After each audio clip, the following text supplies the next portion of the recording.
สำบายดีทุกคนมาเบิ่งพี่น้องมาเบิ่งนี่ตั้งแต่ข่อยมาตั้งแต่เมืองคงเมืองนาวเมืองคงเสโดนแขวงสารวัตรพี่น้องมาจากปั๊มปตท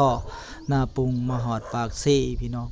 ตั้งแต่สายทางนี่บ่มีปั๊มใดมีน้ำมันพี่น้องมาให้เบิ่งเด้อพี่น้องบรรยากาศเด้อการใช้ว่าน้ำมันอยู่ประเทศลาวบ่ขาดแคลนพี่น้องมาเบิ่งให้เบิ่งเดี๋ยวจะให้เห็นว่าน้ำมันมันขาดแคลนส่ำใดตั้งแต่พุ่นมาพี่จังก็ฮอดตัวนี้จังมาเห็นว่า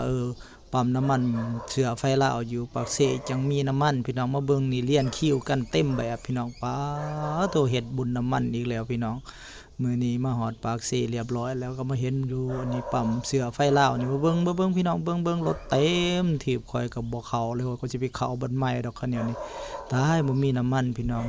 โพดดอกมื้อนี้จะแม่นโพดบ่มีน้ำมันตั้งแต่เมืองคงเด้อพี่น้องเด้อ เฮาก็มาฮอดปากเสนี่ก็สิมีปั๊มนี้ปั๊มหนึงเนาะก็สิมาใส่ลองเบิ่งว่าใส่อัดเต็มถังแล้วพี่น้องเนาะจังได๋ก็ได้ไปมื้อนี้ก็อัดเต็มถังนี่เจเพิ่นก็มาแบบนี้เนาะมาใส่น้ำมันมากับเจเพิ่นเด้อพี่น้องมื้อนี้ฝากเด้อพี่น้องเด้อฝากกดไลค์กดติดตามเด้อน้ำมันขาดแคลน